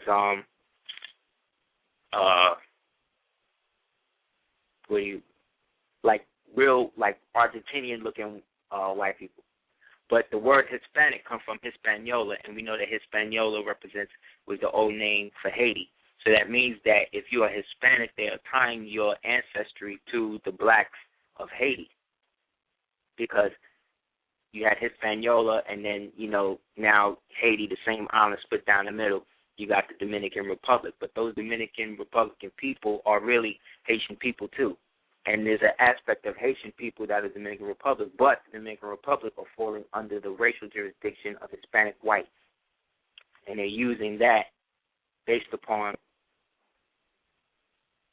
right after I finish this, based on their aspect. So you have, they're saying Hispanic whites represent 15 million. Then they're saying mestizos represent 10 million. So mestizos are like the white-looking, a real light-skinned Puerto Rican or, Bolivian, Honduran, people like that, who may or may not speak Spanish, but are not necessarily in the highest tax bracket. Then they're saying the Indians represent 5 million.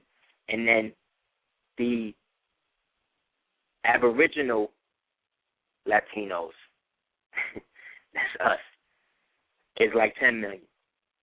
So within all of this so-called racial spectrum, they've concluded what you can see is that they're telling on themselves.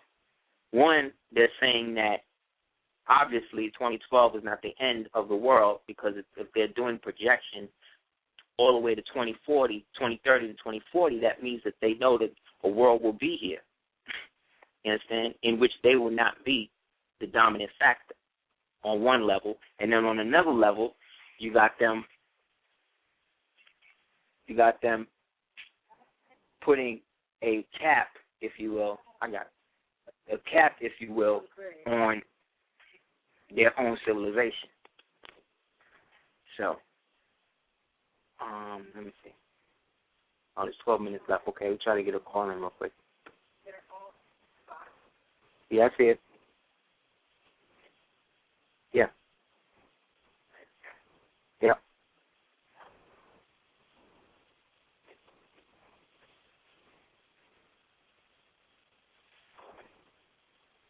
Yeah, man. We're just going in, man. And essentially, it lets it get to the part where we understand that this is what's supposed to happen for us.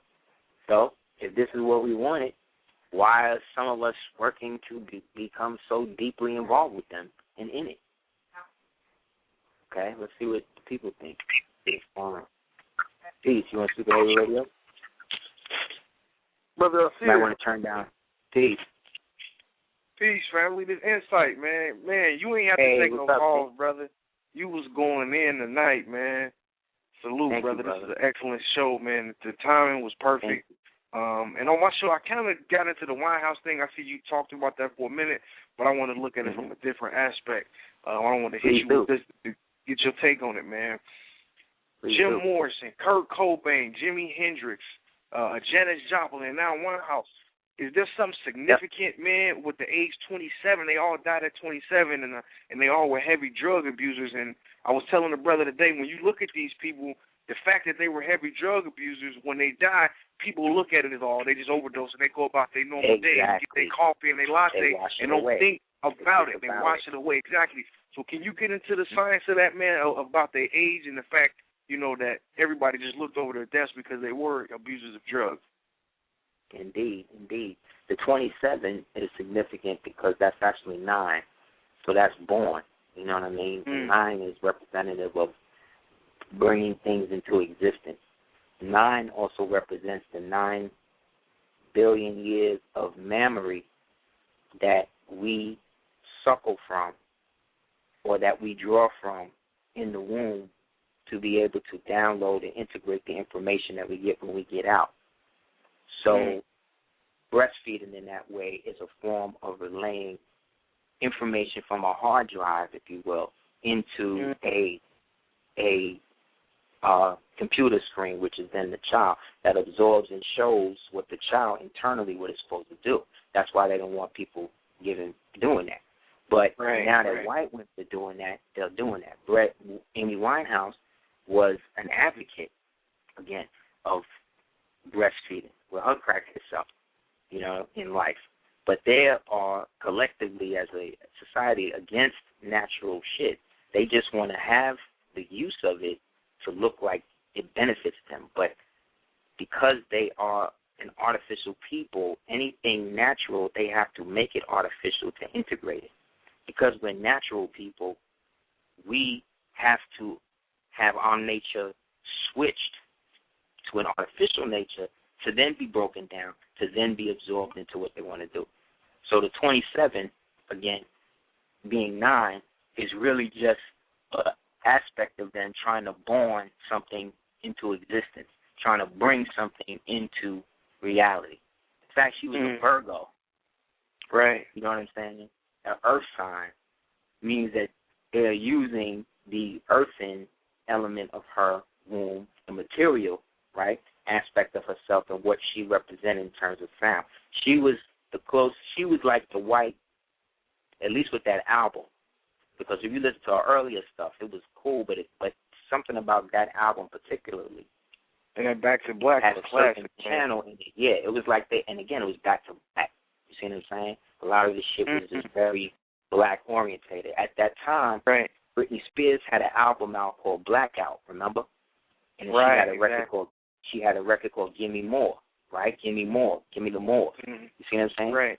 So all of this energy is backhand ways that some of these slaves try to call out, but then at the same time participate in the ritual of, again, using music as a military application to enslave people to a certain ideal. So because people worship actors and things like that through American Idol and idol worship, like when Michael Jackson died, over 125 people around the world just killed themselves. You know what I'm saying? But that's symbolic of when the Heru, the pharaoh, would die. The first cast of high priests will all commit suicide and go into the afterlife with him. You see what I'm saying? So it's the same parallel being done now in modern tense. The ritual sacrifice of these people, though, is the element in which they get everybody to participate in the ritual. So because, like you said, everybody has already written her off as a crackhead and a drug addict, that means that she can't be a human, you see. You shouldn't have really compassion for her. But if you listen to that album, you know what I'm saying, there's something else attached to that they use, I can think, to bring through. So I find it interesting at the time that, again, she's going out, is when this chick, Adele, this fat white chick. She the hottest thing in sliced bread. She the hottest thing coming up. What would be interesting to do, what I'm going to try to do, is look where her north node is, whether or not it's connected to Winehouse in some way. Because it seemed like in order for her to really be okay, the next one to be that, she got to go, because that's the ritual in Masonic law. There can only be one worshipful master at a time. You can't have two. You can't have five. You can't have six. All y'all can't be on. It can only be one. And that's reptilian.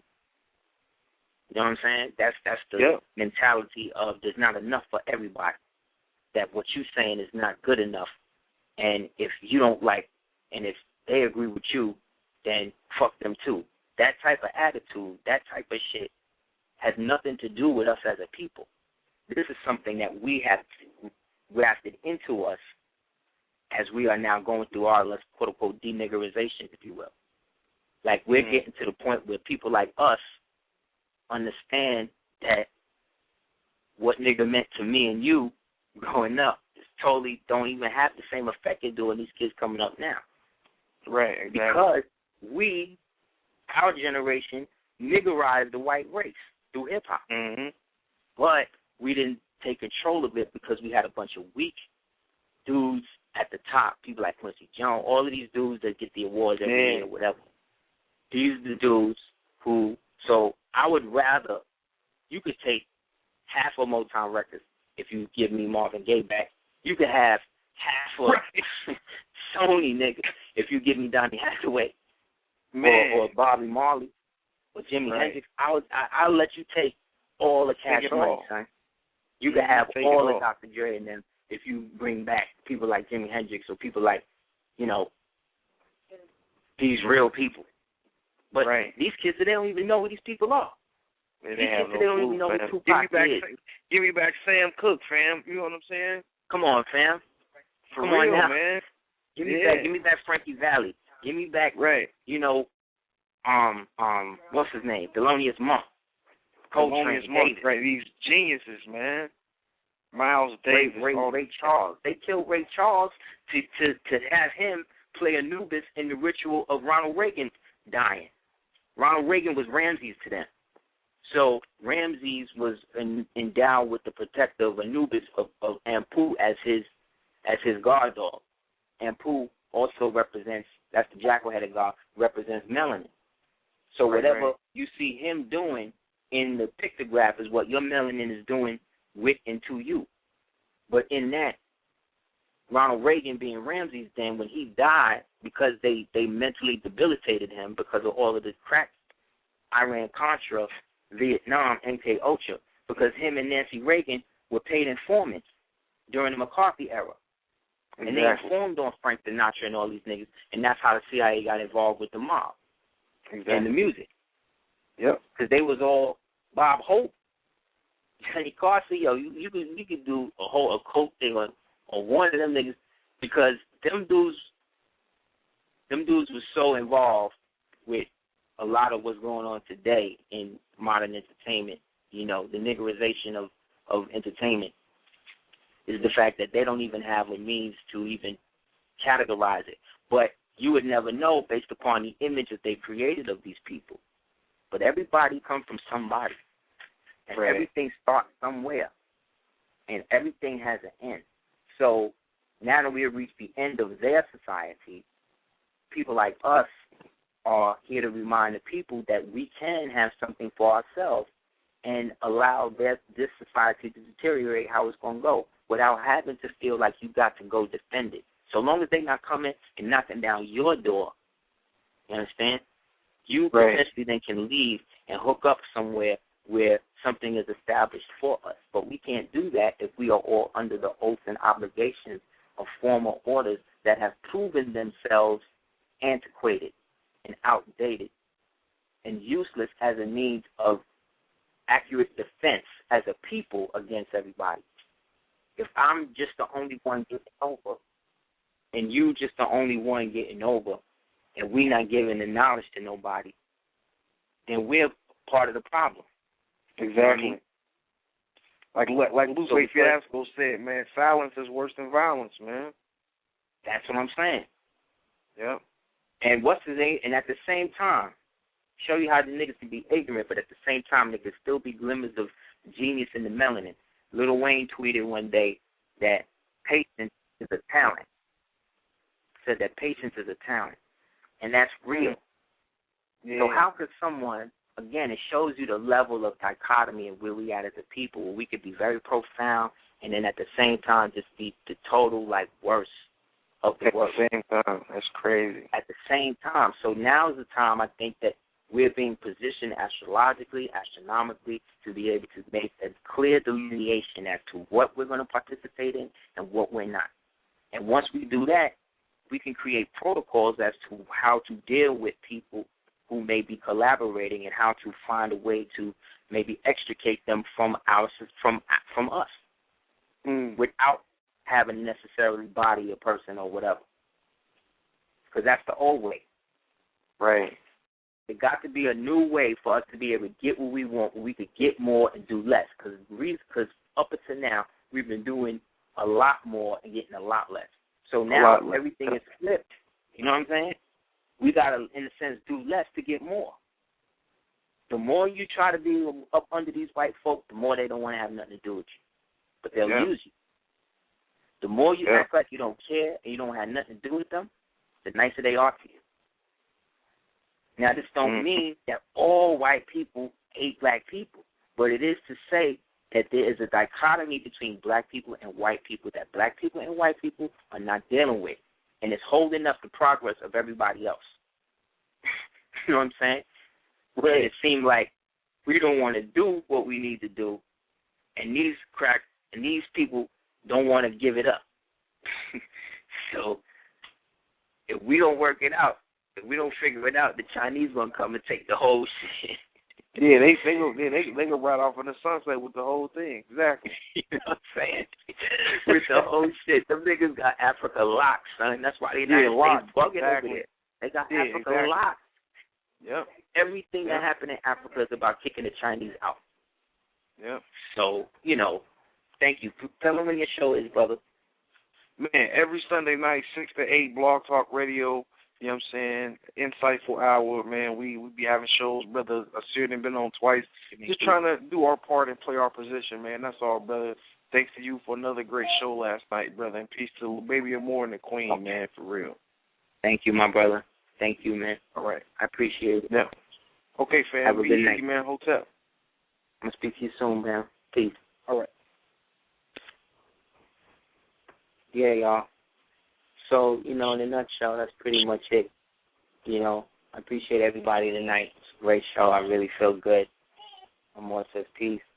And, again, anybody wants to holler at us about the online classes we got coming up, on online classes coming up, please holler at me at houseofl@hotmail.com. That's HOUSEOFEL @hotmail.com. As well as please check out our website, www.Aseer, the Duke of Tears website, the only website right now that's sanctioned to, hold our material and sell it. Anybody else that's doing that is not down with us. So, put that out there. Also, thank you. Please check out www.sagasod.com, as well as if you want to holler at me again, through email, houseofl@hotmail.com. But thank you guys for participating in our dialogue tonight. I appreciate it. And if you have any thoughts on it, again, get at me directly through the email. You don't have to worry about, whatever. If I don't get back to you right away, just give me some time and I'll hit you up. But until then, we'll see you next Monday. All right? So with that, we say peace.